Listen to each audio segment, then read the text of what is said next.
నలుమూల నుంచి విచ్చేసిన కార్యకర్తలందరికీ కూడా, నాయకులందరికీ కూడా పేరు పేరున హృదయపూర్వక నమస్కారం.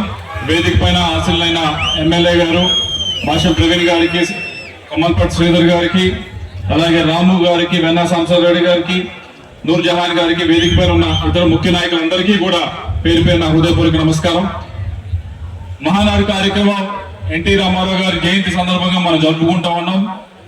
జయంతి సందర్భంగా జరుపుకుంటున్నామంటే ఇప్పుడు మీ పుట్టినరోజు జరుపుకున్నా కూడా మనం అందరూ కోరుకునేది, గుర్తు చేసుకోవాల్సింది గడిచిన సంవత్సరంలో ఏం చేసాం, రాబోయే సంవత్సరంలో ఏం చేయబోతామని మనం గుర్తు చేసుకోవడానికి, అలాగే మనం ఏం చేయబోతామని చెప్పడానికి.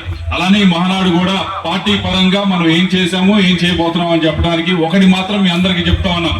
మొన్న ఎలక్షన్ లో మేమందరం గెలిచాము. మేమందరం కాదు, తెలుగుదేశం పార్టీ 92% శాతంతో గెలిచింది అంటే ముఖ్యమైన కారణం కార్యకర్తలతో పాటు ఒకటి మాత్రం గుర్తు పెట్టుకోవాలి. ఏదో ఒక వర్గమో ఒక కులమో చేస్తే గెలవలేదు. 92% అందరూ కలిసి చేస్తేనే, అందరూ ముందుకు వచ్చి చేస్తేనే గెలవడం జరిగింది.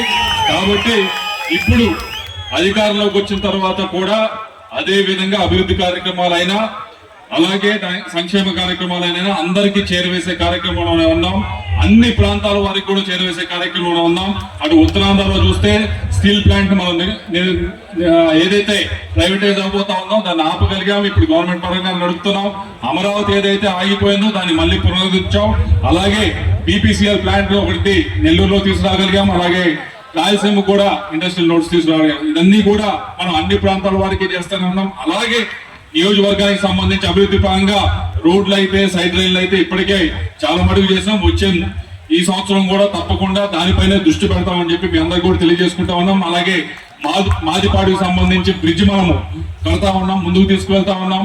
అలాగే నియోజకవర్గంలో చాలా మటుకు పాడైపోయిన రోడ్స్ ఏదైతే వాటిని బాగు చేసే కార్యక్రమంలో ఉన్నాం. ఇవన్నీ కూడా ముందుకు తీసుకెళ్తూ, అలాగే సంక్షేమ కార్యక్రమాలకు సంబంధించి పెన్షన్ 4,000 రూపాయలు చేయడం జరిగింది రావడంతోనే.